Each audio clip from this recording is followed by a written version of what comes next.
ceremony. You can tell by moving to the Fort Lauderdale Boat Show, Skip wanted to do this for a couple of years and finally made it happen this year, and made a heck of a difference in the room. Thanks for everybody coming out. My name is Eric Combast. I'm the Development Director at IGFA, and over the last probably 48 hours, I think I've spoken to about everybody in the room. Keep saying, no, we're sold out. Well, I can be pretty easy, I can do it. We really appreciate everybody coming out. It's such a meaningful event. We're super excited to have it here at the Fort Lauderdale Boat Show this year. Love the panorama room, thanks to Pier 66. Thank you to Florida Condy Bar, which will remain open afterwards. So we got the room covered for the evening, so it'll remain open. Those of you that were in Springfield, I am not staying here until midnight like you guys did in Springfield at the Hall of Fame event. That's not happening. Anyhow, again, welcome. I'd like to welcome to the stage Neil Horton, IGFA President, take over for the evening.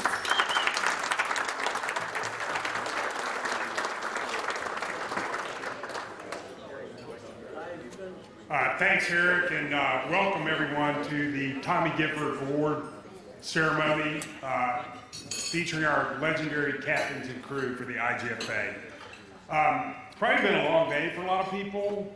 I know a lot of people have been at the boat show all day. I think we need to do something to make us all feel together and kind of just let out some energy.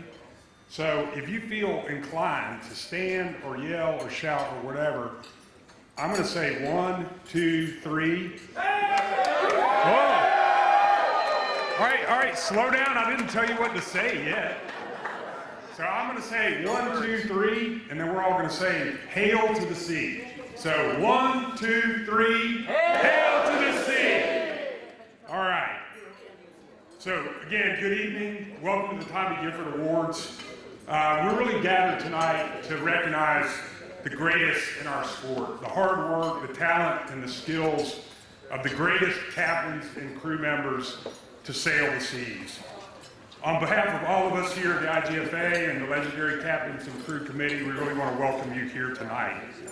Bear with me because this room is studded with angling greatness, and it would be a shame for all of us not to recognize a number of the people that are here with us this evening.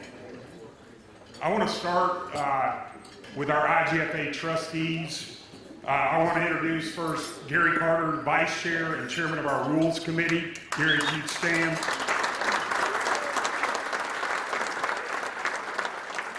I'd also like to introduce our trustee, Jim Donovan, who is also an IGFA Hall of Famer.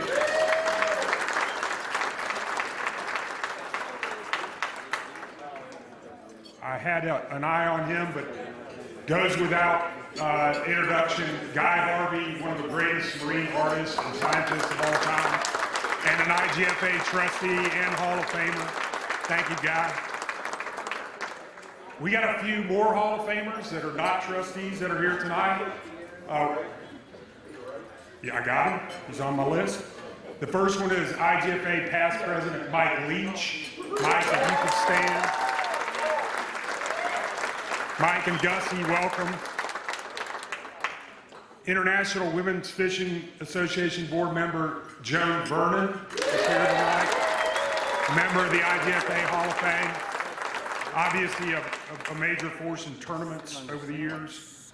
And one of our Tommy Gifford Award winners is also in the Hall of Fame, Captain Peter B. Wright. Peter, welcome. I'd also like to introduce a few of our IGFA reps that are here in the room. Obviously, Peter's also a rep, and Carl Anderson and John Brownlee, you guys will stand. Both IGFA representatives. And then I think it would be worthwhile just for a moment, if you were a captain, if you captain a ship, or you guide a boat for a living, please stand up. Let us recognize all the captains of the room.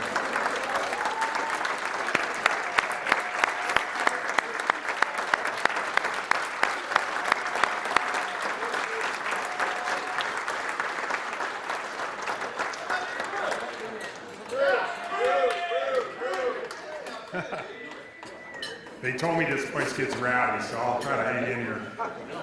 We also have some of our most dedicated IGFA supporters in the room tonight, our lifetime members and our Donor Society members. If you're a lifetime member or a Donor Society member of the IGFA, please stand up and be recognized.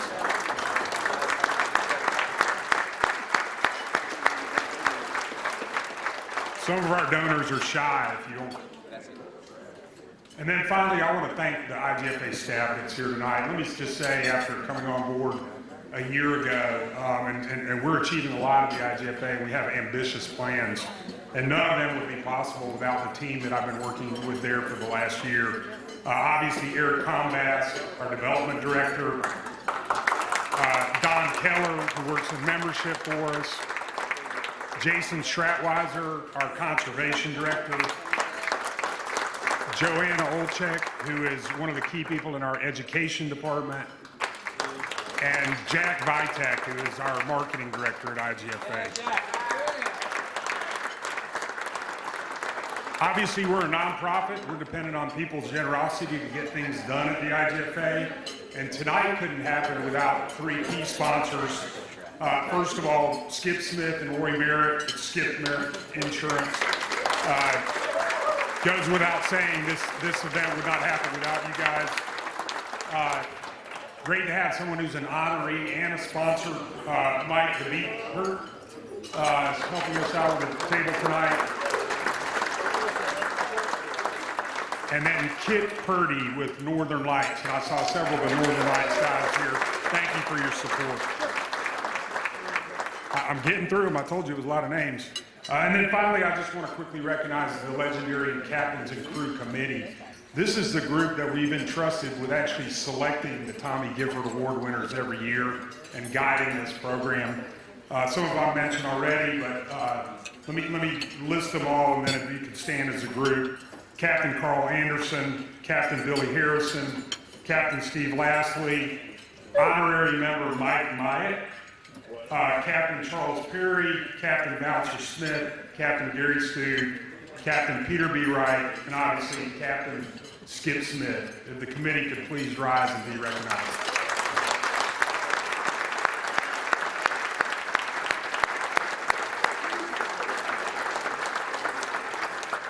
Finally, I want to recognize our great friends at Florida Cognac, who, as Eric mentioned, will be providing rum until midnight tonight. And Manuel and their crew do a great job at all of our events, so thank you to our friends at Florida Cognac. So before I bring Skip up to do the really hard work tonight, I want to make a few personal remarks, but I want to begin that by saying, again, hail to the sea. Hail to the sea and to the brave men, women and men who set out upon it to angle, especially those who dare to call themselves captains of the sea and seek their fortunes by putting anglers on fish. You are the true champions of our sport, as you dare life, limb, and your own sanity to help anglers achieve their dreams. Look, as a lifelong recreational fisherman, I find myself in an awkward spot tonight. Before such greatness at the helm, I have to admit that I've never owned a fishing vessel in my life. That makes me the most novice fisherman in the room, but maybe the smartest man in Fort Lauderdale during the boat show. I have had the honor and the experience of fishing with some great captains over the years. Guys like Ray Green on the Scarlet Lady back in 1976, I caught my first sailfish. A number of you will know that I've had a long-term guiding relationship with Tim Klein down in Colorado since probably '87. Actually, the day before I became the president of the IGFA, I finally caught my first tarpon on fly with Timmy. It was a great experience. Norm Isaacs, who was at the helm of the Sundowner in Kona in 1992, I caught my first blue marlin there. Starting about kind of early 2000s, I did a lot of fishing with Richard Chalemi and guys on the Game Fisher 2 out of Costa Rica, another really strong boat. And then just in the last year here in South Florida with Bouncer. And what can I say about Bouncer Smith? By the way, an IGFA Conservation Award winner, should have mentioned that. But I had the opportunity with Bouncer just since I've been here in a year to see my wife Katie catch her first sailfish with him, catch her first tarpon with him. I was lucky enough to catch a permit the same night. I was trying to get him to take me to catch a bonefish after I caught a tarpon and a permit in the dark, but that didn't work so well. But my point is that I've had opportunities to fish with great captains around the world, some of them long ago and some of them current.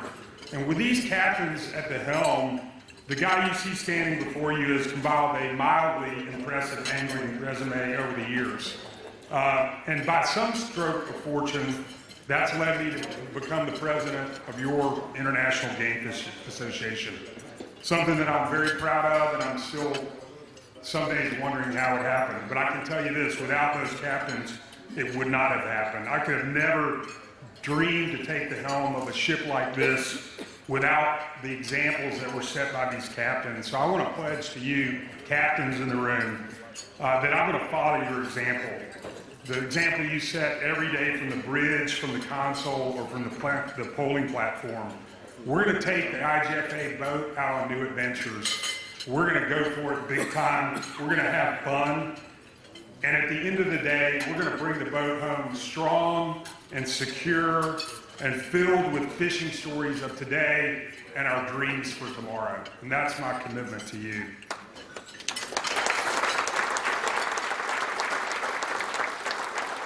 Together, I think we have a great opportunity with the IGFA right now. We're advancing our vessel into the future over the next year as we pursue 5 big initiatives for our 80th anniversary. You know, the IGFA was formed at the American Museum of Natural History on June 7th of 1939. That 80th anniversary will occur next June 7th. We've spent a year developing a 3-year strategy for this organization that's focused on the future. And in order to drive that strategy, we're going to be campaigning in our 80th year around 5 big initiatives. One, we want to strengthen the international network of the IGFA, our representatives, our clubs, our captains, and our members across the globe. And I'm really excited to say that just in the last couple of weeks, we're leaving a vapor trail around the world. Carlos Duncan and Pepe Anton. Carlos is our chairman. Pepe is one of our trustees. We're with Carl Anderson, Laurie Wright, down at the Cairns Big Game Fishing Club a couple weeks ago presenting our new strategy. Eric and I were with Tim and some of our stalwarts in San Juan. Sam White was there from Marlin presenting the strategy to some of our reps in the Caribbean and Central American region. Last week, we had a very successful meeting in Barcelona, Spain, where we had about 25 trustees, reps, captains from across Europe talking about the future of the IGFA in the European region. This international footprint of our organization is the most valuable and unduplicable thing that we have as an organization. No other organization in the world can cast the wide net on the international fishing community that the IGFA can. It's critically important that as we go further abroad and we kind of reignite the international network of this organization, though, that we not lose sight of our strong base here at home in Florida. So those of you that are from South Florida, I want you to know that as we expand, we will never leave our base behind, and we need your help in order to drive our initiatives around the world. But the first initiative is to strengthen our network. The second is we're going to create IGFA Day on June 7th of next year as a way for people in the IGFA family around the world to celebrate recreational angling. The third initiative, which ties into that, is I've set a lofty goal of teaching 100,000 kids to fish around the world by the end of next calendar year. So 2019, we're making, thank you. I think this is the most important thing we can do for our sport. It's not the newest idea, but it's a great idea. I would say when we were in Spain last week, we did a kids' school out on the Catalan coast, and we took 250 kids out and taught them how to fish. And it was great for the kids, it's great for the sport, it's great for the businesses involved in angling, and it's great for your soul when you get to take a kid and show them how to cast a rod for the first time. So Teaching 100,000 kids is critically important for us. It's about creating the next generation of ethical and conservation-minded anglers in the world, which are essential to the preservation of our sport and essential to the health and stability and security of the IGFA. The last two initiatives, and I'll hit them quickly, one of them is we're going to expand our scientific lens, if you will. We have traditionally focused much of our time and energy on salt water, and we will continue to do that through trademark programs like the International Great Marlin Race, the largest satellite tagging program involving recreational anglers in the world. But we also believe that we need to reach out and do more science around freshwater species where there's opportunities to bring freshwater anglers and more international anglers into the IGFA fold. So we'll be launching over the course of the next couple of years 2 new freshwater science projects and an additional signature project in saltwater that is of the same kind of caliber as the IGMR. I would say, again, for folks who are from Florida, we're going to do other things as well. We're highly active in the Everglades Coalition. We will continue to be. We see the Everglades as an international angling resource and environmental treasure. It attracts anglers from all over the world, and so we need to do what's right in our backyard for the Everglades. We're also, through Jason's work with the Pew Charitable Trust, we're doing really important work on forage fish here in Florida with the understanding that these top-level predator fish that we're seeking won't be there if there's not lower parts of the food chain to sustain their existence. So opening up our lens on to fresh water while continuing to pursue things in saltwater that are critical to the future of the sport. And then the last one is, and we're taking a little more time on this one, we're going to bring the IGFA back into competitive angling in a world-class way. We haven't decided exactly how to do that. It's a tricky kind of a landscape out there with big money tournaments and other things right now, but we want competition to be at the core as well of what the IGFA does. So you're going to see some key initiatives from us in the competition area as well. So those are the 5 initiatives. We're going to be launching our new website here just in a couple weeks. It's an incredibly attractive new site, much better user interface, and I encourage you to go have a look when we're up and running and get more involved in the IGFA. It's great for everyone. It's great for the future of our sport. So thank you for indulging me for a minute on those few points. Now, why we're really here. So I'm gonna invite up Skip Smith. Obviously, Skip also goes somewhat without introduction here, but I'm gonna do it anyway. Skip's gonna be our MC this evening. He's a captain, he's an author, he's the chairman of the Legendary Captains and Crew Committee. Obviously, he is an accomplished and well-known angler around the world. The body of his work speaks for itself. The tales of the exploits on the Madam and the Hooker with Jerry and Debra Dunaway are legendary. Fishing in over 25 countries on an 11-year quest to break billfish records. Over his career at the helm, Skip has amassed a total of 49 records, world records, most of them for billfish. And I always say, right outside of my office is something that I think symbolizes one of the greatest angling accomplishments ever, which Skip led, which is Debra Dunaway's Royal Billfish Slam of World Records, right? She caught a world record in every species, and Skip played a big part in that great accomplishment.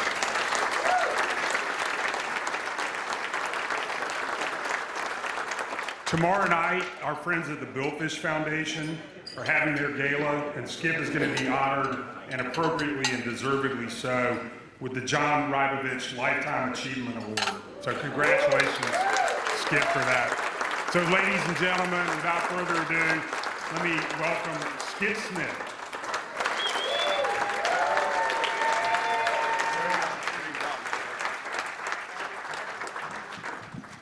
Good evening, everyone. Yeah, what's it? 1, 2, 3, hail! Hail to the Florida Conyo.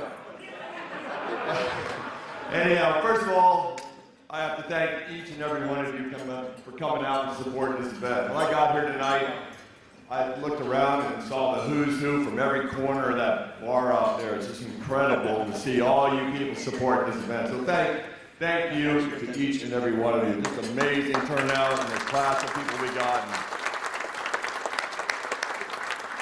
I just can't believe it. You know, this event's come this far, but it's been well overdue anyhow. And the people we're honoring tonight are well overdue. It's pretty crazy. So thanks, Neil. Tonight we'll be honoring the 2018 class of IGFA legendary Captain Crews.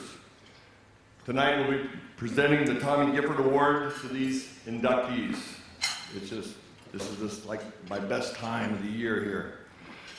To speak about Tommy Gifford. Tommy Gifford is considered one of the most innovative blue water anglers, captains who ever lived, and one of the greatest charter skippers to guide anglers to the major game fishes of the sea. He began a chartering career in Miami in 1920. Gifford was the first to use spreader outriggers on the East Coast and the first to catch a landed blue marlin with his new devices. Over the course of a 50-year career, he developed an encyclopedic knowledge of game fishing techniques to catch them. And he served as a guide and consultant some of the most famous names in saltwater angling, including Van Campen Heller, Charlie Lehman, Michael Lerner, and some guy named Ernest Hemingway. He never lost his zest of the sea and his awe at the creatures beneath the waves. Raymond Camp wrote, "Big game angling has a brief history, but Tommy Gifford's name is sharply etched on every page." In this room this evening, we have several past recipients of this prestigious award. Ladies and gentlemen, please stand and be recognized. Well, there's no ladies that got this yet, but soon come. When I call your name. Captain Billy Harrison, you've received it already. Jack Morrow. Captain Chip Schaefer.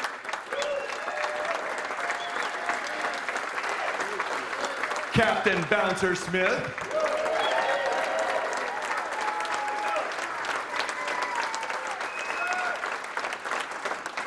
Many years ago, he's still with us, Captain Gary Stu, with all of our history.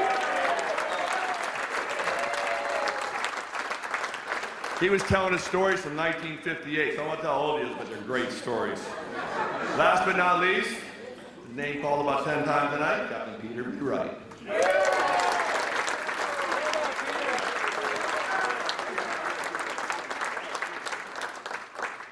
I want to give you an idea of how we put this thing together. The primary criteria for receiving the Tommy Gifford Award from the IGFA is that the captain or crew member must have provided leadership in their trade and have earned the respect of their peers, thus making a meaningful contribution to the sport of recreational angling over an extended period of time. The nominee must demonstrate that he or she has espoused the ethical angling standards stated by the founders of the IGFA. To quote Mark Sosin, "There is no greater honor than to be recognized by your peers. You cannot buy it, you have to earn it."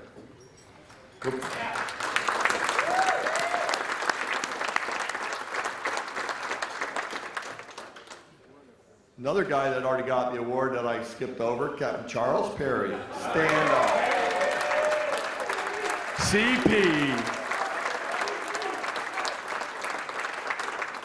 CP, how many times have you been pulled over on a wire?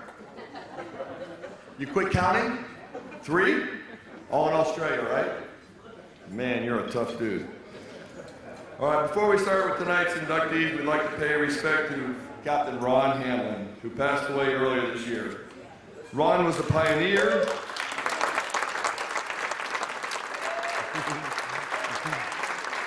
We'll get to him in a minute there. We'll get to Captain Ron.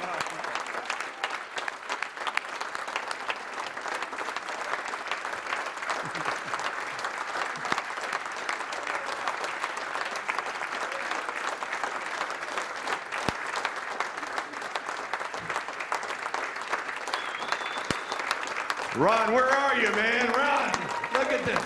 He's fishing. Amazing. Thank you, everyone. Wow. And he earned it. Yes, he did.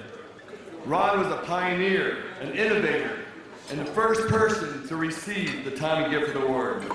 Here to say a few words, maybe a few words, about Ron is IGFA trustee and Hall of Fame member, Tim Chuck. Come on up, Tim. I'm going to lower the microphone.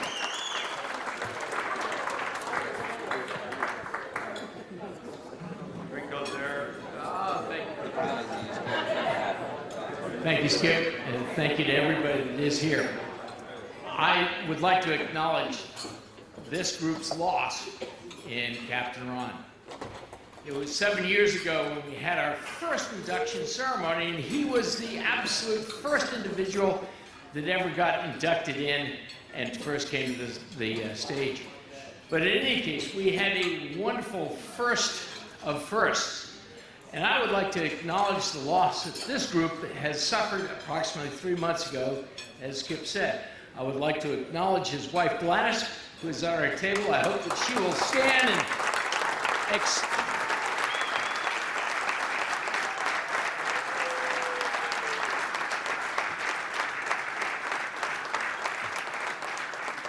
and accept everybody's ability to say hi.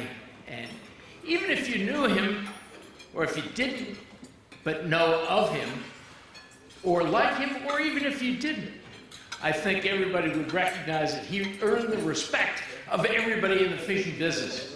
And he put an indelible mark on being a legendary captain and something that all of us will miss. In any case, I would like to say just quickly, I hope that everybody can join me in a toast to Ron, whether it's with wine, with water, or whatever you might be drinking at the moment. Hip, hip, hooray! Hip, hip, hooray! Hip, hip, hooray! To Captain Ron, and may his memory and guidance always be with us, on the water or off. In any case, thank you very much, and I would like to turn it back to Skip. Thank you very much. Well done,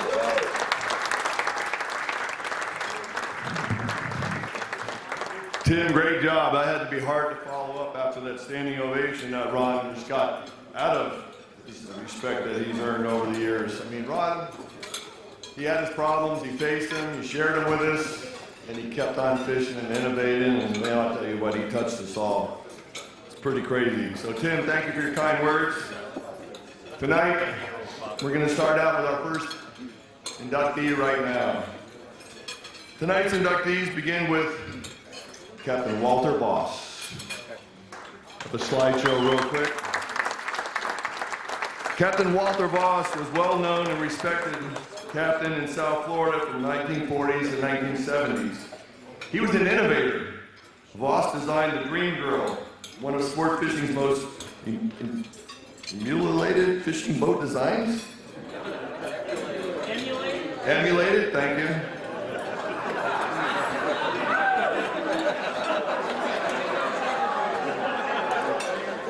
And one of the most dominant boats in a very competitive world of tuna fishing in the 50s and 60s. It was aboard the Dream Girl that most of the past IGFA president, E.K. Harry, legendary tuna fishing exploits took place with Boss at the helm. Here to say a few words on Walter's behalf are Captain Gary Speed and Peter B. Wright.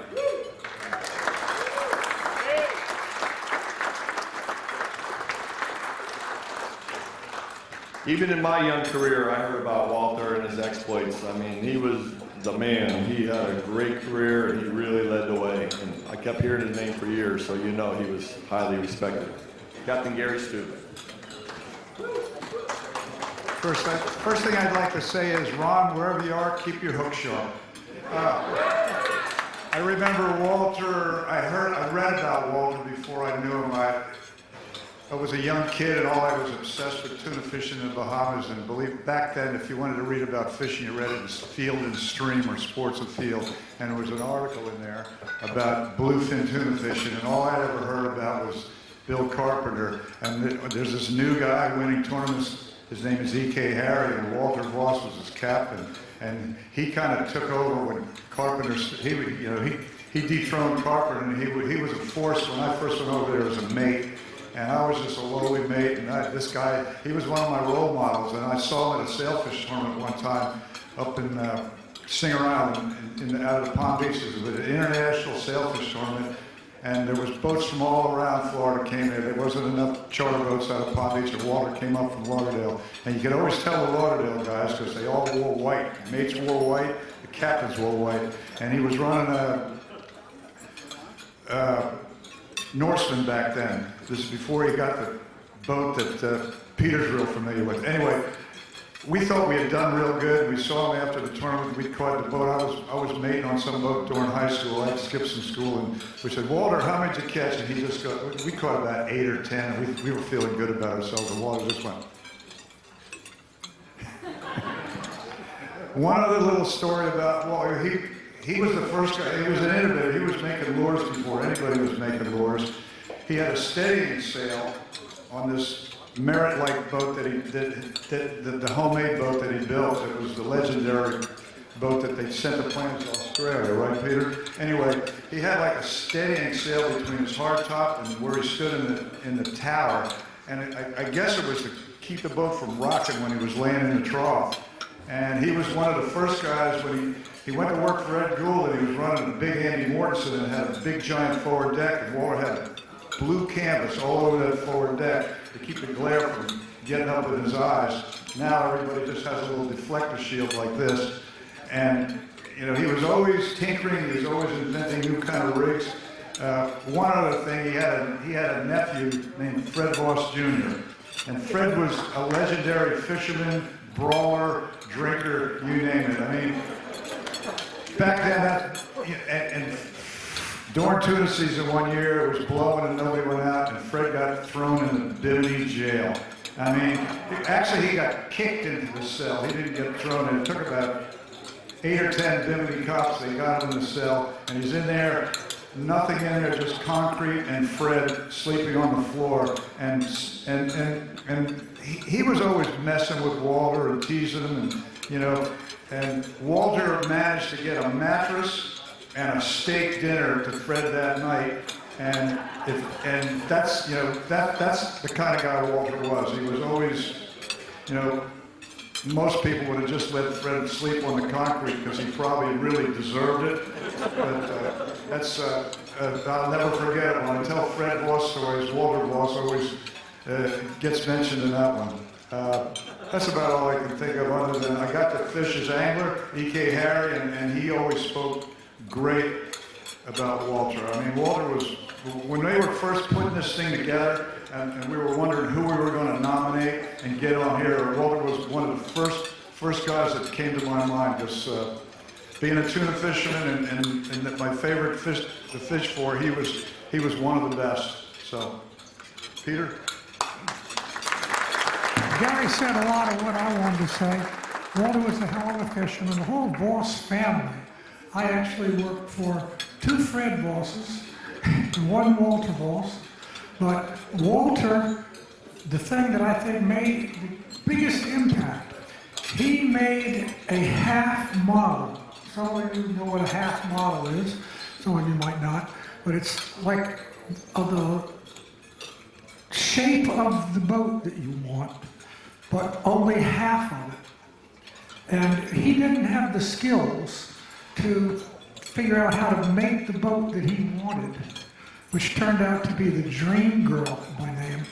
But that boat has made probably a bigger impact in the world of sport fishing boats than anybody out there can, unless you know this story, can believe. And a young guy named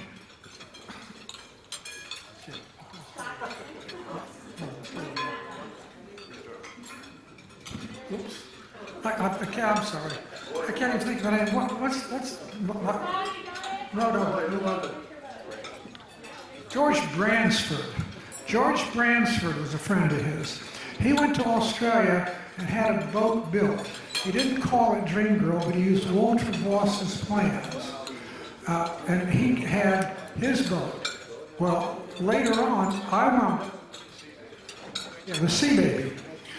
the Sea Baby 2. The Sea Baby 1 was an Australian built boat. Sea Baby 2 was built to Walter's plans. I got the boat. I had 3 boats built in Australia, all wooden boats, all from those plans. And it's been copied around the world. It's probably the best boat that I have ever run for a sport fishing boat. And the original boat was from a carved half model by Walter Voss.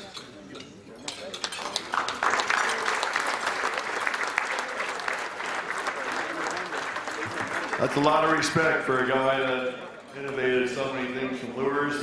One of the best boats that's ever ridden those high seas. Skip, turn the page. Accepting the award tonight on Walter's behalf is his beautiful daughter, Patricia Ross. Would you please, Patricia Boss, would you please come up here?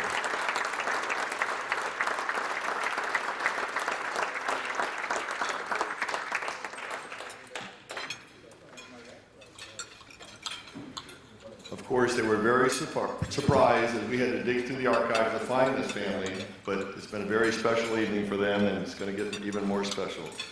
I will put this behind you for a few minutes while you go ahead and accept this award for your father.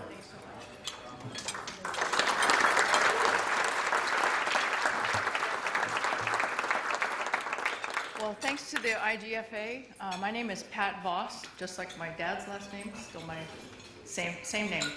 And I appreciate you all indulging me tonight. I don't really have anything to add to the other wonderful stories about my dad, but my dad had 5 children, and there's 3 of us still living, and my mom is still living.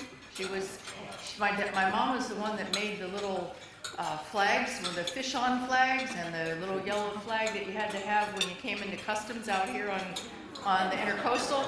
And she's in a facility up in Boynton, but she has all of her marbles. And so both of my sisters and my mother wrote something for me to read tonight, and I would appreciate very much that you've given me the opportunity to share this, family memories with you. So I have a sister named Susie, and she lives in California, and she wrote this. My dad was always at home on the boat and out on the water. From an early age, I can remember visiting him at the dock at Bahia and all the excitement there. A particularly fond memory is how our family would wait for him at Pier 66 while he cleared customs. Remember, this is like early 60s we're talking about? Okay? After returning home from one of his many trips to the Bahamas, while he was away, we would listen to the big shortwave radio in our living room, hoping to hear his voice among the radio chatter. When we did, we would be so thrilled and at the same time reassured. I remember hearing him say, "We're underway," and Mom would be overjoyed at that communication. While he was in the islands, he not only fished in tournaments, but also enjoyed good times relaxing and playing the accordion with local bands. There must be maybe somebody here that remembers that my dad played the accordion. He also played his accordion at home on those great occasions when Mom would sing and play the organ to accompany him, as us kids would dance around the living room. I want to be sure that I have enough time to read my mom's, because that's really the best, so I need to know what my time looks like. Go. No? Come on, Mom. Okay, so we want to switch to my mom's now? Whenever you want. Well, I still... It's your night. Okay. All right, guys. We have some more. Thank you.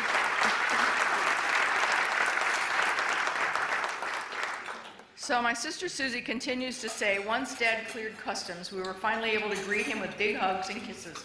Then we would board his boat. I so remember being scared by the big gap between the dock and the deck, and how Dad would step out and reach out his hand to help me step down safely onto the deck. We would then climb the ladder and stand proudly with him on the flying bridge. And you remember he was the original creator of the tuna tower. He built the first one at Pipe Welders, and that wound up in Mr. Harry's backyard in later years. But my sister was talking about the flying bridge, not so much the tuna tower. He would let us steer the boat, or at least let us think that we were doing that as we headed to Bahia, and we were all really impressed with the way that he would back that boat in. Yeah, there's no ledge there. he would just put his hands behind him and look out at the people on the dock and back that boat right in without, I mean, you know, he was using those, the twin, I don't know what they're called, but you guys know what they're called. And it was pretty impressive. Okay. And his oldest daughter, Virginia, is still living. She also lives in California. We're a bi-coastal family. And Virginia says, one of my earliest memories was when I was about 2 and a half, and I heard Daddy coming in with a very large shark from the day's catch. She says that this is probably 1939, so we're talking, this was up in the West Palm area, and she said he was docked at Boynton Beach Inlet when I showed up with my cousin Freddie Jr.'s cap gun. You all have already been introduced to Freddie Jr., and ready to protect anyone as if the shark was still alive. As a young teenager, I had the privilege of going out with him on some days of fishing. My favorite spot was on the Fly Bridge, same as my sister Susie. Isn't that interesting? How I wish I could be there with him again and catching the big one. Okay.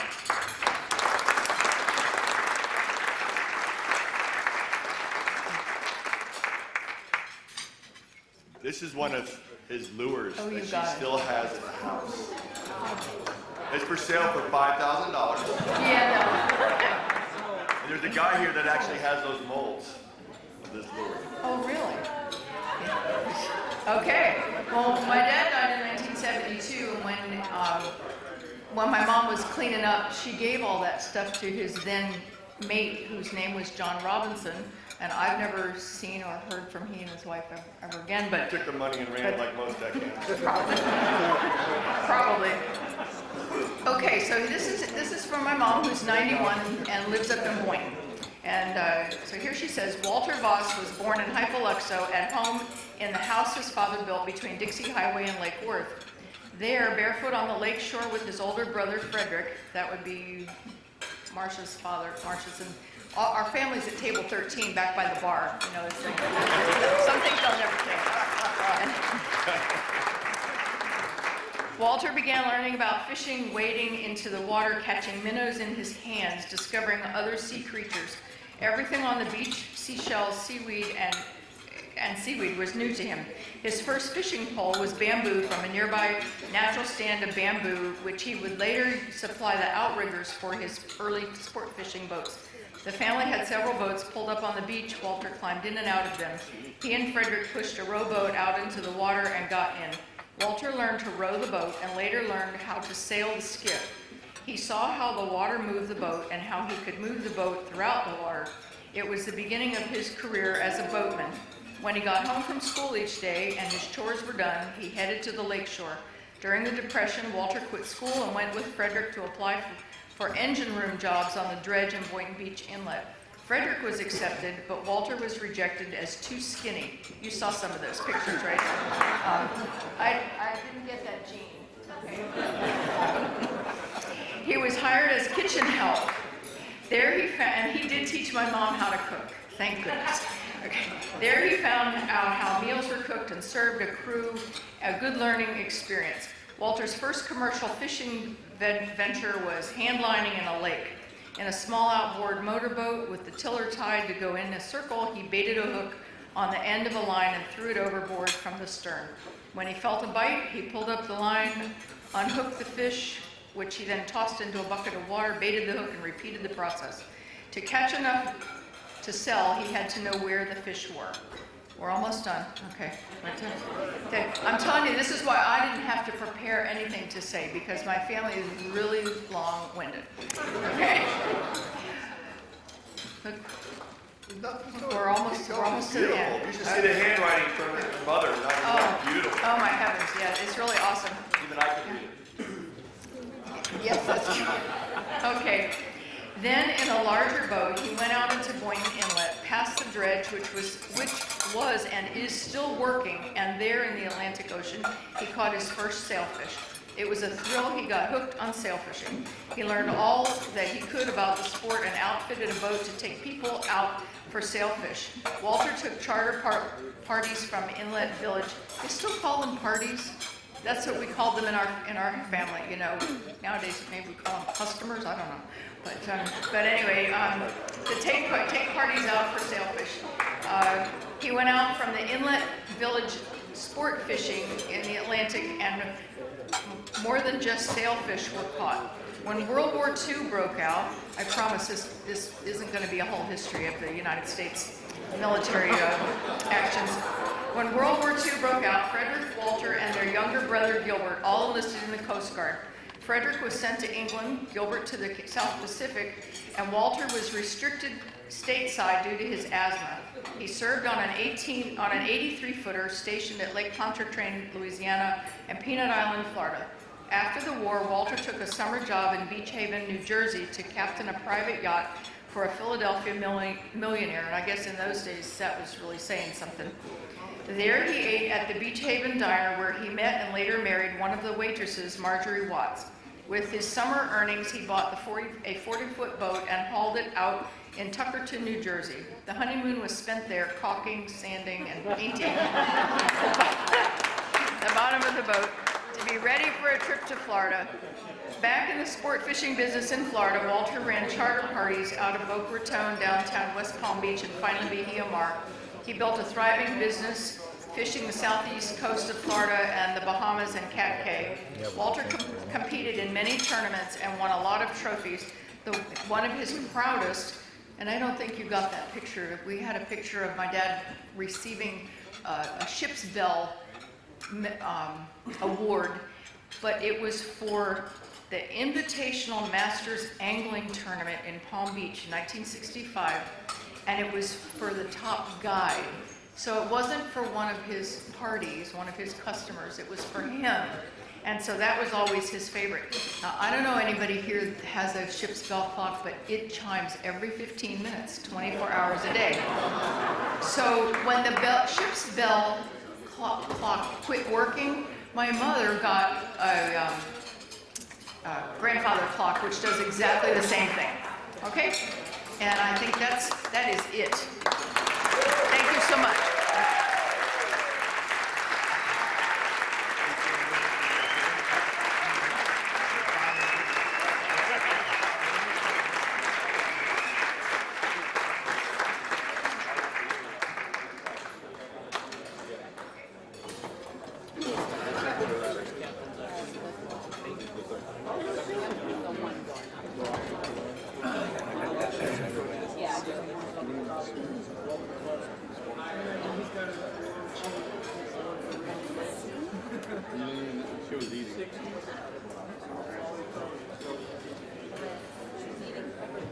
She took the lure from me.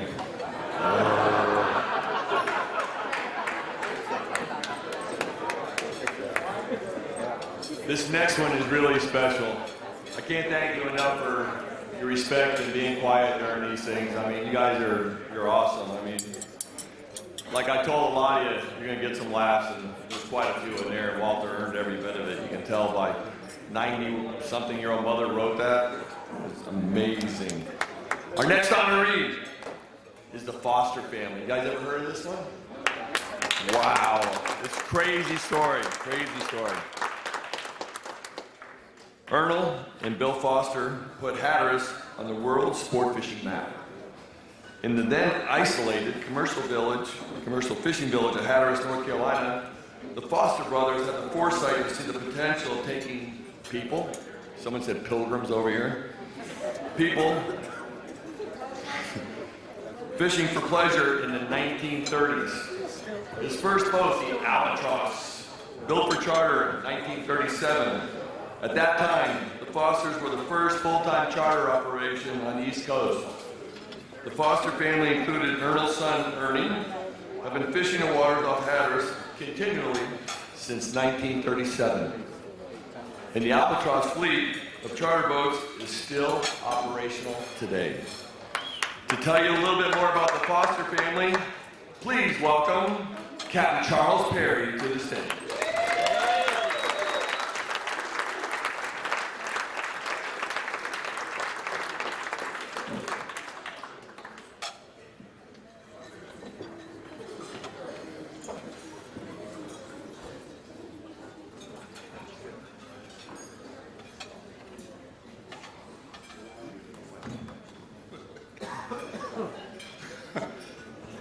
Gavin, I'm ready. I've got to first say that the Foster family is probably one of the most well-known families up and down the East Coast for their fishing expertise through the years. But if you got to figure, starting in 1937 was when he decided that he wanted to build a boat for just sport fishing, to take people for hire to go fishing.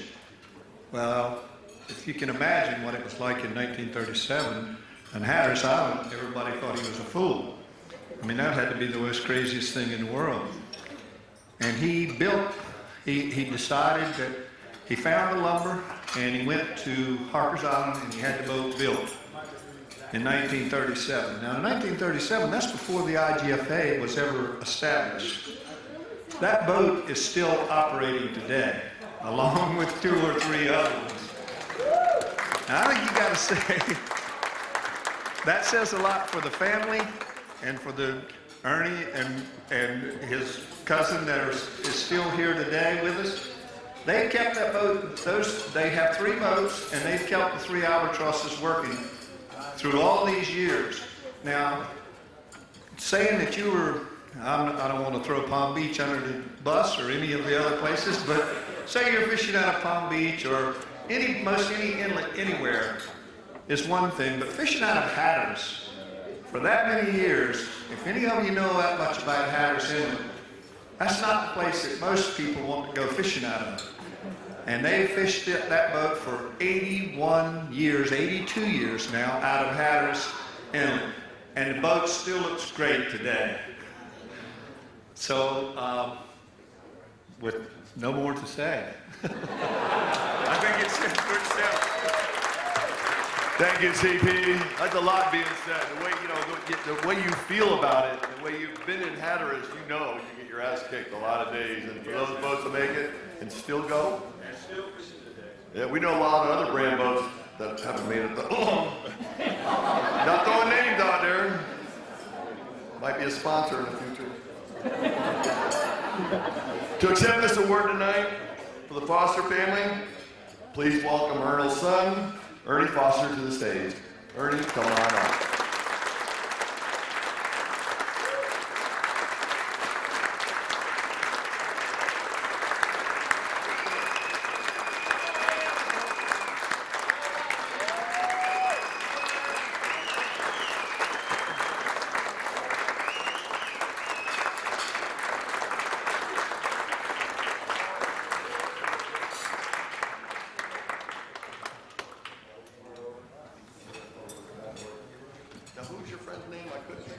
This is my cousin Willie Foster, my uncle's son.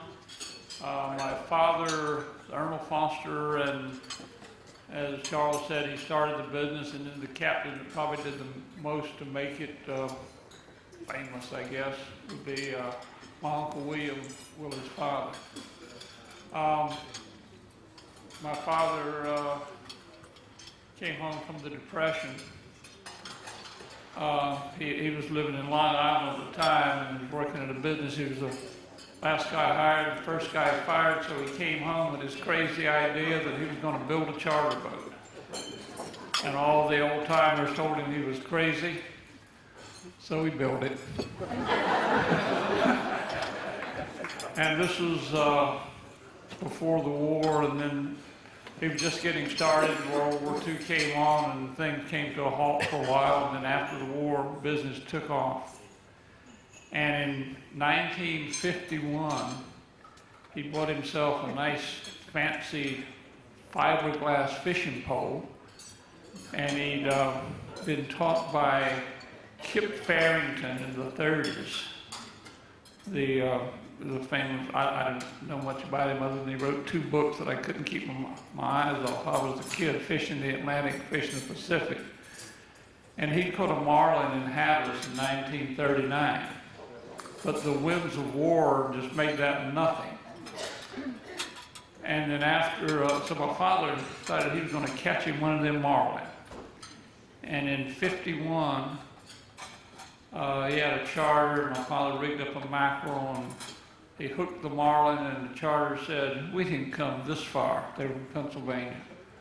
we didn't come this far to work that hard. If you want that thing, you catch it. So he did. And their caddy had hired a publicity agent, and that picture literally went all over the country, and Hatteras just took off. And we had a couple from Richmond who got in touch with my father and said, we want to come marlin fishing. And the next year, they came down, and Mrs. Ross Walker caught a marlin, the first woman to ever catch one north of Florida. That was a big deal, and that went all over the place, and fishing just suddenly took off in Hatteras, big time. And then in 1958, my uncle Bill, Willie's father, had a couple out fishing on their honeymoon, Jack and Ellie Cleveland. And they caught a marlin and did the dumbest thing anybody had ever heard of in Hatteras. They told him to let that marlin go alive. And that was the first marlin billfish ever released in our area. And my uncle was ridiculed.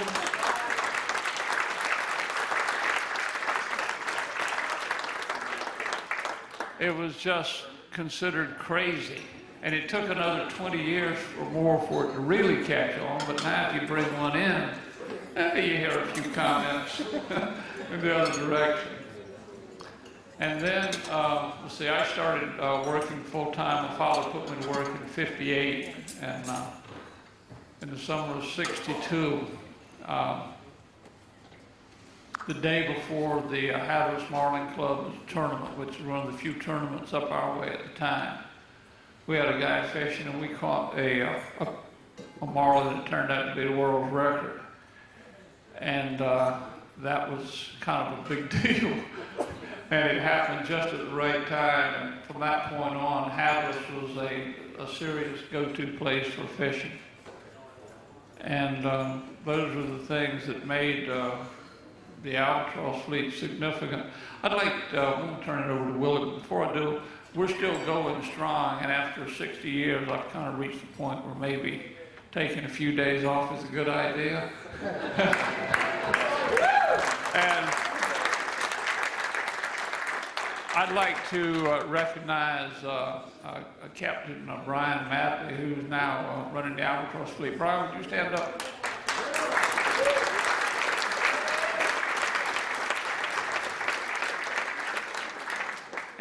And with that, I'd like to turn it over to my cousin Willie, who's, my Uncle William was a monstrous influence on me and Willie's dad.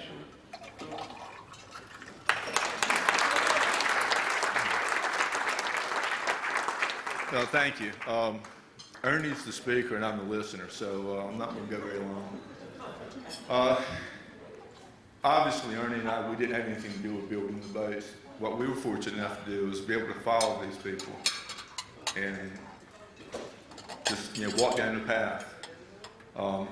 I grew up, around the boats. I was a wharf rat.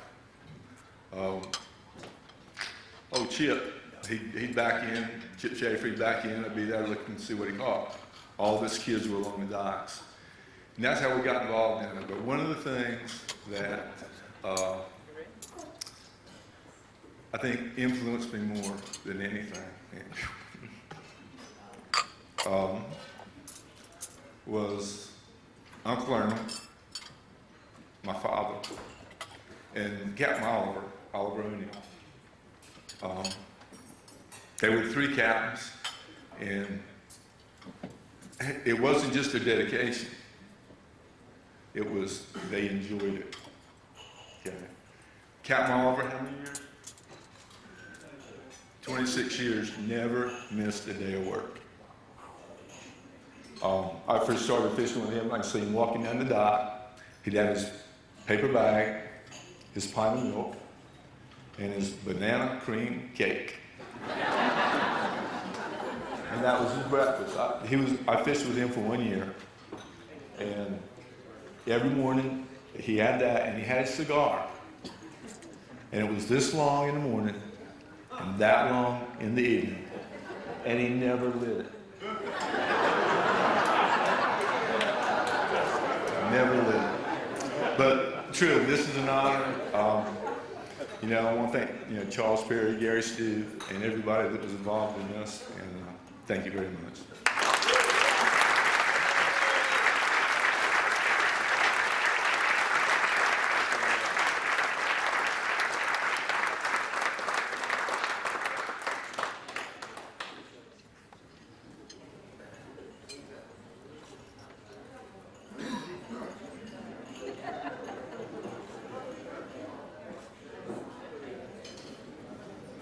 There you're receiving the Tommy Gifford Award, guys. Congratulations. Great stories. And one boat's got 2 engines, one boat's got 1 engine. What speed do they cruise? 17 knots. You're hauling ass, man. You're doing good on those little girls. Congratulations on receiving the award, and well deserved. Congratulations.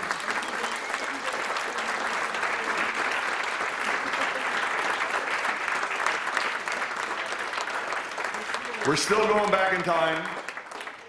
We're going to go back a lot of years to another real captain that's made a big influence on all of us. Our next honoree, Captain Jim Donovan.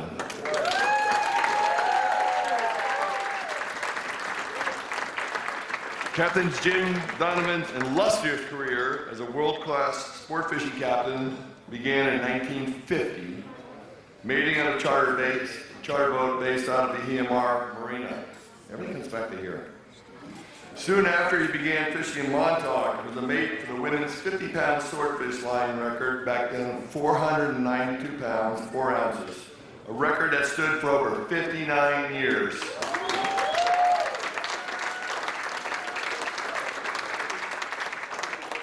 Donovan is probably best known for being a pioneer in mothership operations, which he began in 1978, towing a 43-merit behind her 106-foot yacht from the Atlantic coast to Canada, to Vancouver, British Columbia, and back. Just all over the place. To tell you a little bit more about him, is Captain Dean Young and Captain Gary Speed. Please come up to the stage and tell some good stories.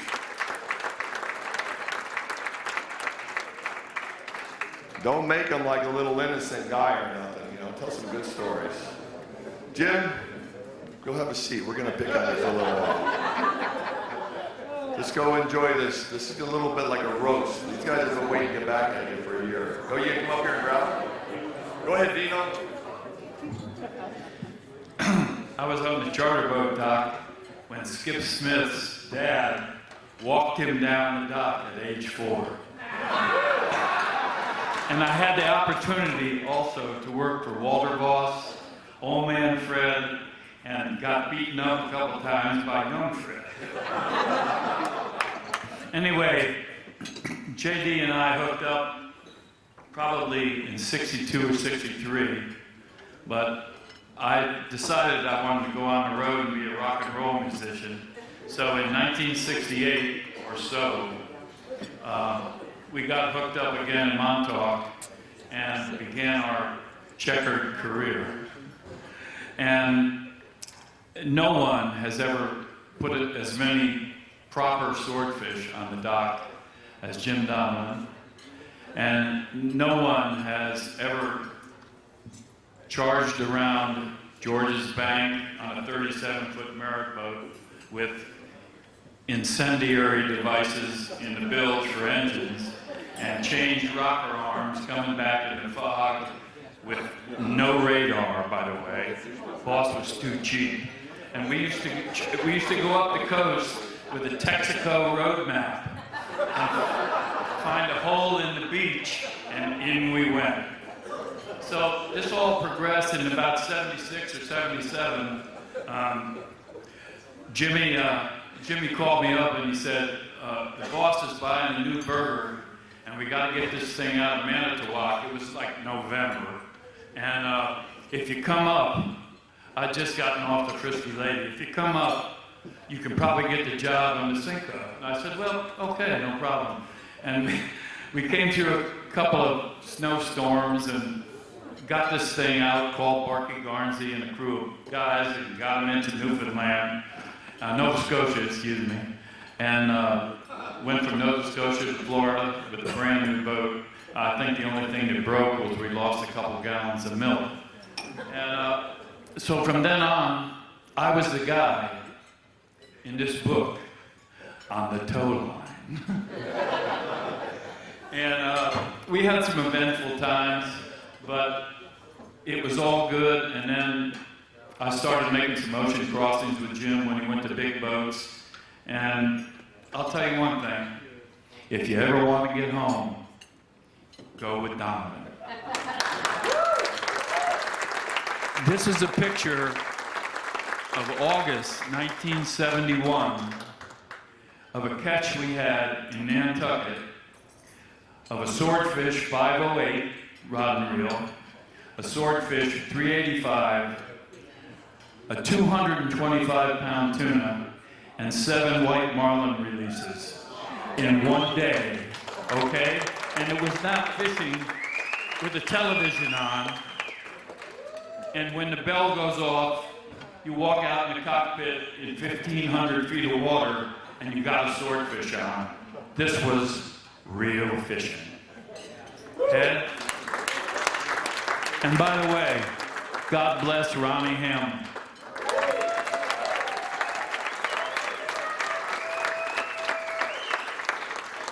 You saw that picture up there before with Jim with a sextant, and I go, Jim, what's with the sextant? They got GPS nowadays and things like that.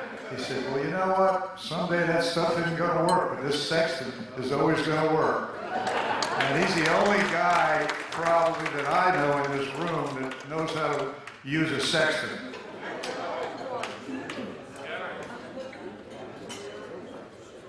A guy told him that. Actually, when this electronics goes to sleep, and I've got like 6 or 7 Atlantic crossings with Jimmy, and every morning, man, shooting the sun.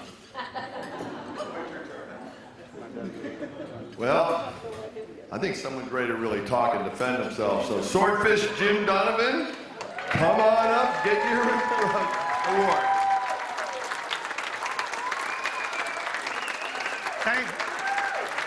Thank you very much. I had the pleasure of knowing Tommy Gifford there in Montauk in 1964. We tied up alongside of him.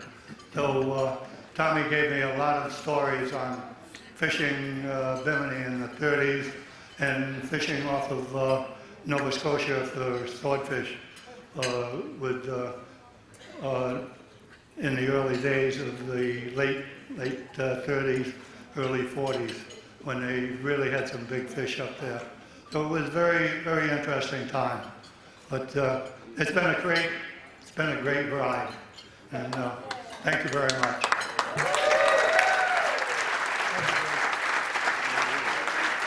Thank you, Gavin.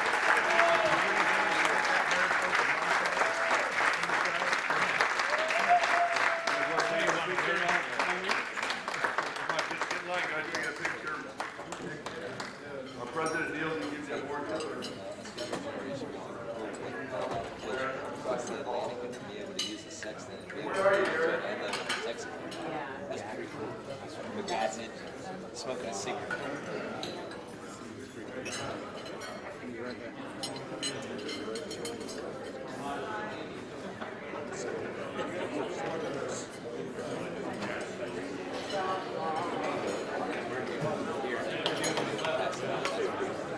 Congratulations, Swordfish Jim.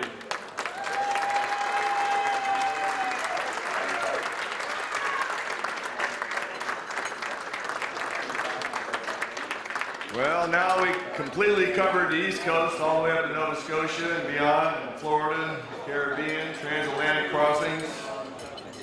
Our next honoree, Captain Mike the Big Hurt.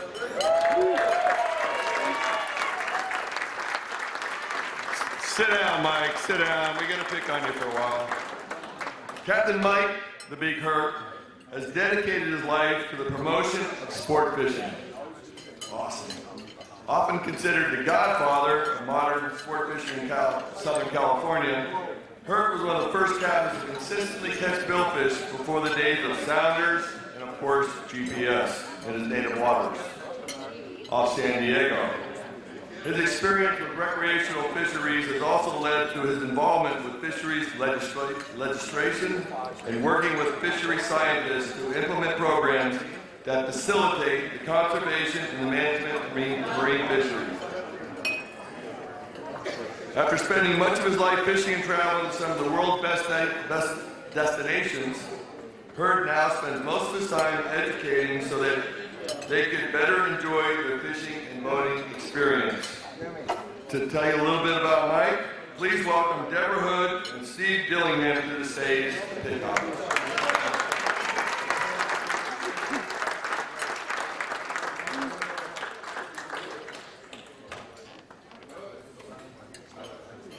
I had the pleasure of meeting Mike way down there off Cahuiba many years ago, but I don't give dates out.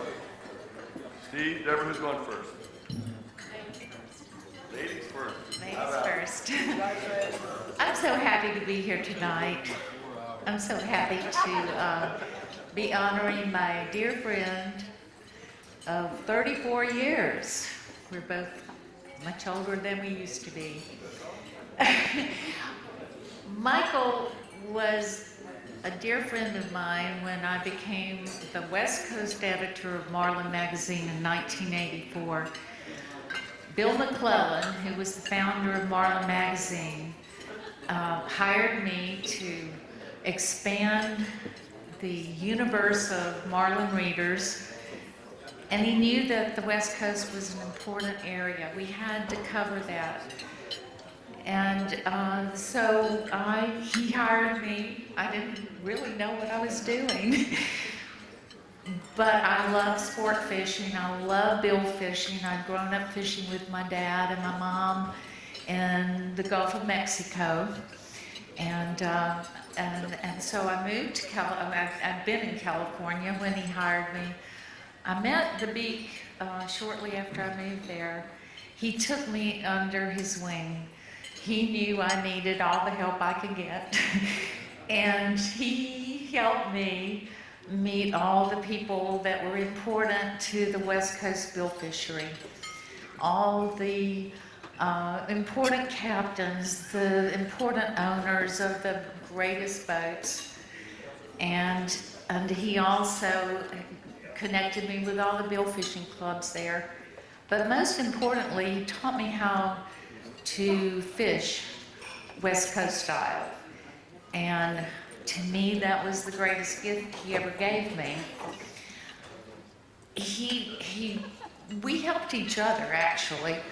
I helped him because 3 years later, I moved back to Pensacola, Florida to a promotion and became director of advertising and director of marketing. And I needed someone to take my place in California and to cover all of the fishing, all of the West Coast, Mexico, Pacific Rim fishing, Australia. And I trusted him because he trusted me. And one of the things if you've met Mike the Beak Hurt, you know why he had that name. So it's been a while since I have studied parts of speech, and so I started thinking about what does the word "the" actually mean. So excuse me if I'll refer to my phone because I Googled it. Because I couldn't remember. And it says, the word "the" is considered as a definite article because it's used to refer to something specific. So you've got the Pope, the Lord, the President, and the Beak. And I love you.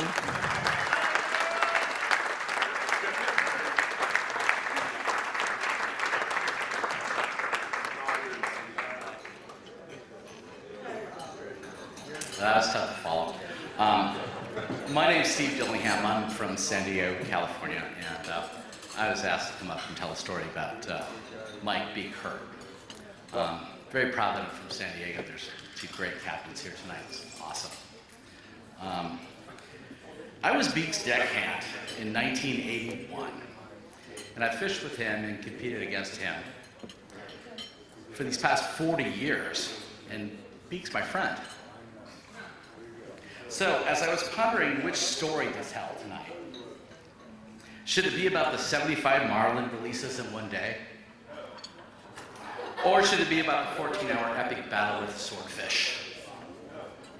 Or should it be about winning the Penrose Trophy? But as I recounted these stories in my mind, they all ended up being about me. And that's not why we're here, clearly. In my mind, these stories always ended with, if you would have kept the pattern tighter or been quicker with the drop back bait, we could have caught more fish, Steve. Or why the hell would you wrap a swordfish caster with 50 pound, Steve? Or if you've been quicker with the gaff, you need to pay attention, Steve. So I decided I probably should talk about something else.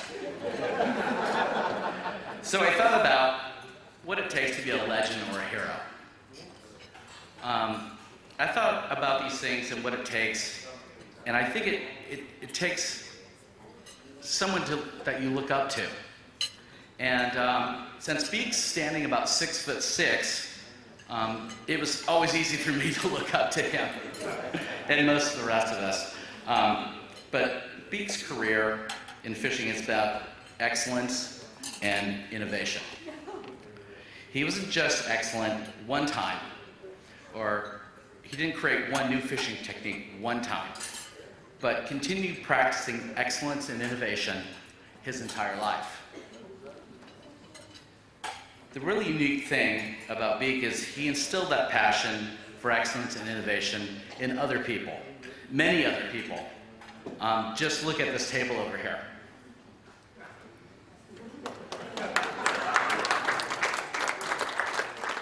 I've known Beak my entire life. I know that the lessons I learned from being his deckhand at 18 years old have served me throughout my entire life. Not just in the fishing arena, but in everything. So to me, Michael, that makes you legendary. We all congratulate you.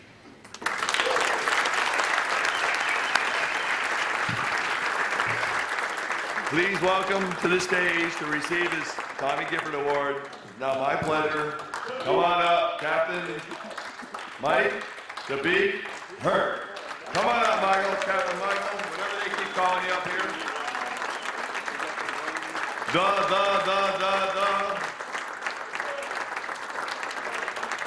You really deserve this award, I can tell you that. 6'6", I better move the mic up. You got a few words for us, Cappy? Well, I'm not known for being less wordy than I normally am, but geez, this is too much. Thank you, Steve and Debra, for all your lives. And to all you, to IGFA, the gentleman I met that helped me, what are we doing here? Thank you. It's a big deal, and I wasn't ready for any of this recognition. Skip, Peter Wright, all the guys that I heard about and maybe met once or twice, people who I've forgotten that I met. And you all got older, so I don't recognize you. But for all those, Skip wrote a statement there a few articles ago. Where are your name badges? We don't remember this stuff. But where was I?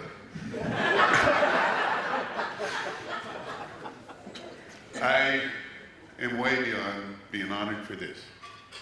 Thank all of you for this. And I can tell 100 stories. You want to hear some stories? Yeah. No, you don't. Yeah, we do. Well, I won't. Well, Okay, which ones?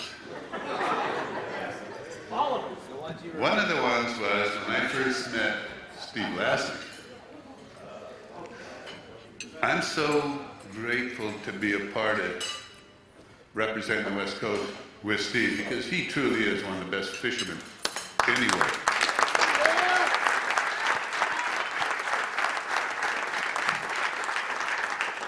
When I first met him, he was maybe 18, young and dumb. We were commercial fishing in Albacores on the Angela. Tom Flager, Chuck Albright, bunch of spoiled kids from Newport. And we're out there and we're fishing, and here Mayday kind of called, it wasn't really Mayday, it was one of them ponds, but it was like, I got a guy injured here. We're like somewhere out in the middle of the ocean, a few hundred miles from the beach, so they had to have the helicopter come out to get him. And as the story goes that I heard, I stood by, because that's what you do is in the water. You always stand by to help people. My son's telling me to hurry along here, but. Your night. How about it? All I'm saying is, they dragged Steve off that deck. As I hear, kicking and screaming, I'm not that hurt. And they airlifted him up in that helicopter, flew him away. And the bite was good. But the amazing thing is now, that was such an impact on Steve to have that helicopter ride. He's got the bad company with their own helicopter to follow him around in case he ever needs it. I'm sorry, but that's the way. But all the people I've met, and you know, to touch bases with all of you tonight is just like, I can tell you so many things. I heard Peter Wright couldn't say anything. I get that. I'm emotional. Thank you very much for everything you guys say. I got 100 million stories.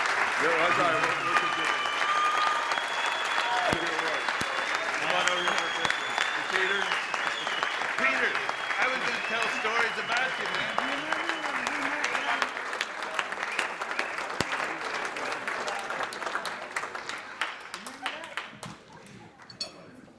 That's why these awards are so important, especially when we get these guys when they're alive, and they really deserve it. And they lost family that passed, but I mean, when you get the respect of your peers, it'll get you. It'll get you. Get some photos real quick.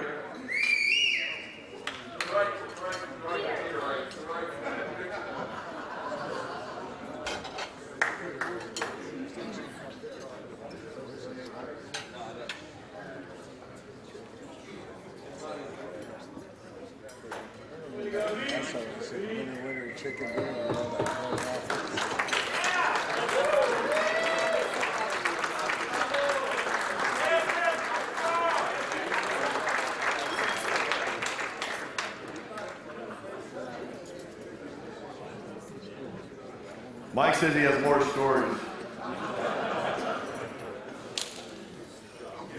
You got more stories about Steve or who? Back in 1908, when I first met Peter Ray, Peter was just telling me, remember when we met? And I go, no. Peter Wright was the mouth of the South, right? Oh. Peter just got out. We all are getting a look now, but really I want to thank all of you. And I'd love to tell you a lot more stories. I guess I got to get back to writing. Thank you. Please do. We enjoy your writing, Mike.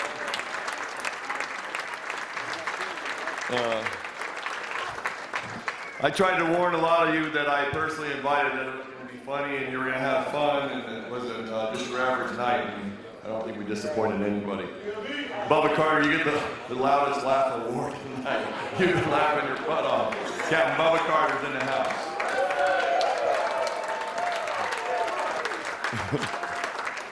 Flew all the way up from Costa Rica just to honor a couple, all 5 of them, I think, there, Bubba. All right, you ready? Tonight's final honoree is Captain Steve Lassie.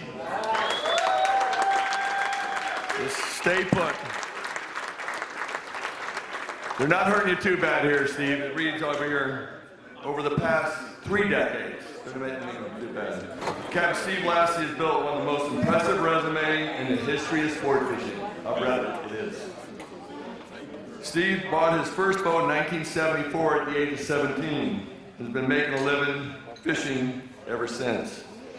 He's logged thousands of days fishing Southern California and Mexico, and also fishes Hawaii.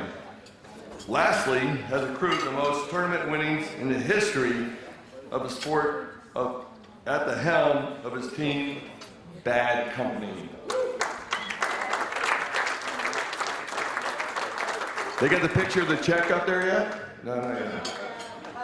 The experience he has gained from spending more than 7,000 documented days at seas has allowed him to become one of the industry's leading innovators, and he shares, I guarantee he shares, he is so sharing, thank goodness, his experience with others to give back to the sport that he loves. To tell you a little bit about more Steve, please welcome Anthony Shea to the stage. Yes, sir!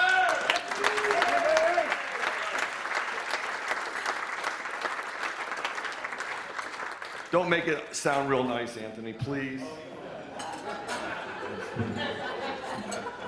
All right. Well, I thought long and hard about how nice I'm going to be to Steve this evening. What's that? Give a raise.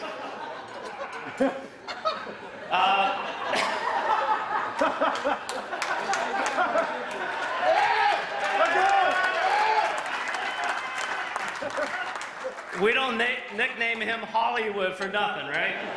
Johnny after midnight. First, before we talk about Steve, I just want to share with all of you what an honor it is for me to be here. That's my dad. Many of you I read about as a child growing up around the docks. Before I had a boat and before I had any money. Don't think I know that. I just want you all to know what an impact you all had on my life, so thank you very much. So now let's talk about Steve. So on a serious note, before we talk about Steve as a fisherman, I've known Steve for 30 years, and I spent lots of time next to him, maybe too close, 3 feet away on the helm's chair with this man for the last 13 years.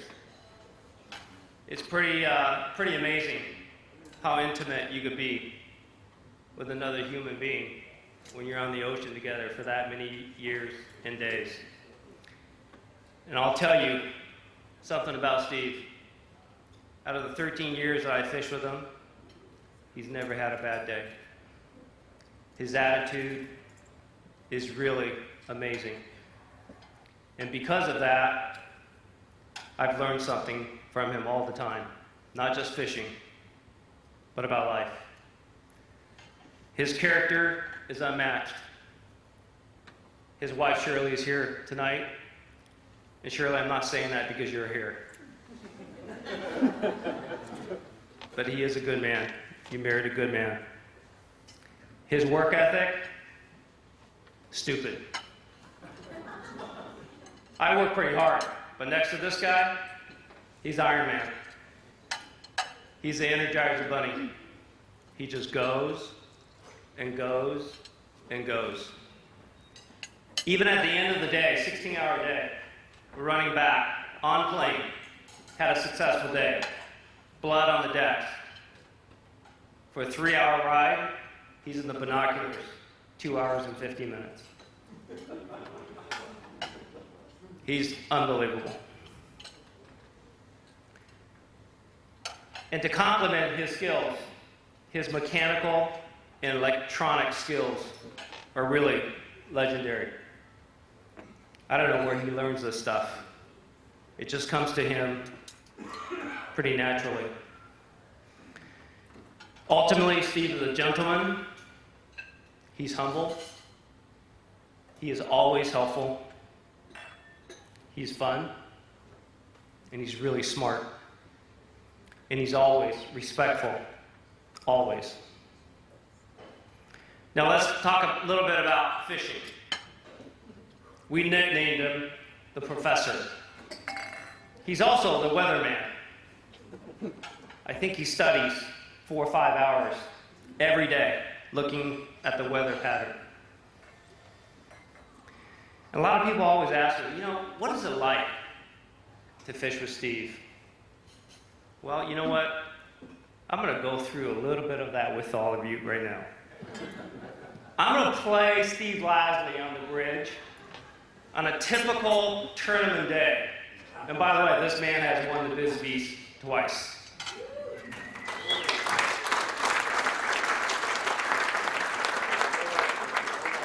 So there are a few folks, lots of folks in the audience that fish with Steve, so I know you will all join me in this. So here's Steve on the bridge. Hey guys, I got him on the sonar. I got a school skipjack here. These are primarily females and not males. And you know what? They're circling much tighter than they were about 3 hours ago. And by the way, they're swimming at 160 degrees instead of 190. Something's going on. We're coming up on the tide. So you guys gotta pay attention. How's our babe doing? Hey, Tony Curiosa, how's it going out there? 1, 2, 3. Water!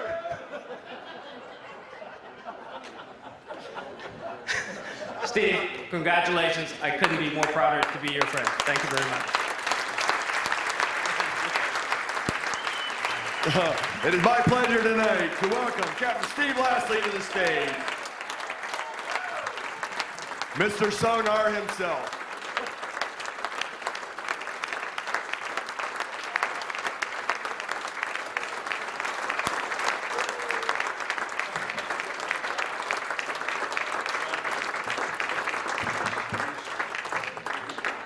Thanks everybody for being here. If you guys know me at all, you know I'm scared to death right now. Oh my gosh, I don't like being around more than 2 or 3 people at a time. This is horrible. I've been so nervous. Evidently, when I'm nervous, I eat. I had to go out and buy some new clothes. Oh brother, it was terrible. No, I'm not going to use my notes. I wrote this really stupid story. A few people know about stupid stories here. I got to thank all the IGFA people. This is awesome, unbelievable, and all the members for putting this together. This is insane. And I never dreamed anything like this. I just went fishing one day. I was like Forrest Gump when he took off running.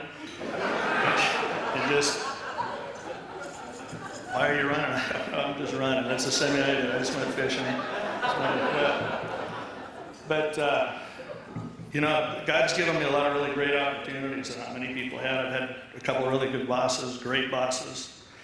And, you know, they gave me the reins and said, go get them, you know, and all the days of pre-fishing, my crew is unbelievable. Johnny LeGrone, he's here. Love you, Johnny. And, you know, I'm able to fish with all my best friends. I had Pete Grossbeck fishing with me for most of 30 years, and we fished all over, and got to fish a bunch of years with Mike. And we fished on tournament teams together all over, and actually, where I first met Mike, we were, where I first met you, not the airvac, but was in Cat Harbor. We all got blown in. We're both commercial fishing swordfish. And we're all having dinner. We're all kind of moored up together, and the wind's howling up over the top of this island, and all of a sudden, whew, this snowball goes flying by. Poof, hits the window behind me. I'm like, what the heck? It's the middle of summer, and the snowball comes flying by, and then all hell breaks loose, and there's snowballs coming from everywhere, and windows were breaking, and we were getting in the fish holes, and everybody had all the ice from the swordfish, and bloody snowballs are flying, and some guy got up in the tower, and another guy ran out of ice, and we're throwing big blocks of ice, and broke a couple of windows, and one guy ran completely out of ice, and he was throwing peanut butter jars and knives and forks. We wound up with all kinds of cutlery in our cockpits. Those were the days. But you know, everybody, and my wife Shirley, she's been with me for 30 years, 34 years. She was my crew for 6 years on a 46-foot boat. We were together for 315 days the first year, and drag her all over every inch of the ocean in that 46-footer. And then she raised all our kids. I've been gone, you know, most of 250 days a year, most years. And she did a great job. I'm very proud of you. And, really, that's all I got. You know, I love all my crew and all the guys that got to fish with me, and I couldn't be more proud of them. I wish every one of them was here with me. They deserve it more than I do. They were the ones working. I was just twisting levers and throwing knobs and stuff. So, anyway, that's it.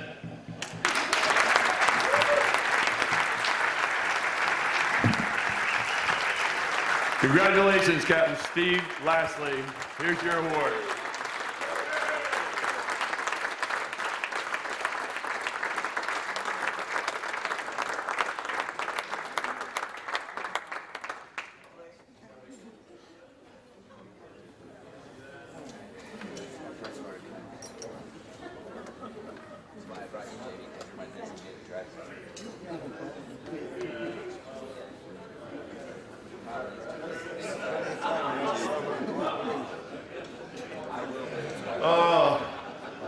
I told you it was going to be fun. I'll tell you what, though. Captain Steve, congratulations. Captain Mike, congratulations. Walter Boss, Jimmy Donovan.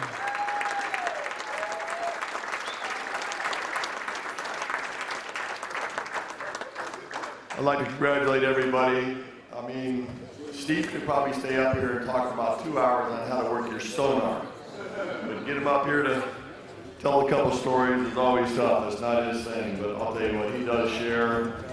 Mike, you've been great at sharing. You helped me back in the 80s, so thank you. So tonight, on behalf of the legendary Captain Crew Committee and the IGFA, I want to thank you for joining us this evening. I think Eric said we got plenty of Florida Conyo back there, I think. So this is truly a special night for the recipients of the Tommy Gifford Award and their families. We applaud all of you inductees and all the past recipients, and thank you. Good night. We'll see you next year. Let's have a drink for these guys. Come see them, come visit them, and let's go have a good time. Turn on the music. Let's go. Good night.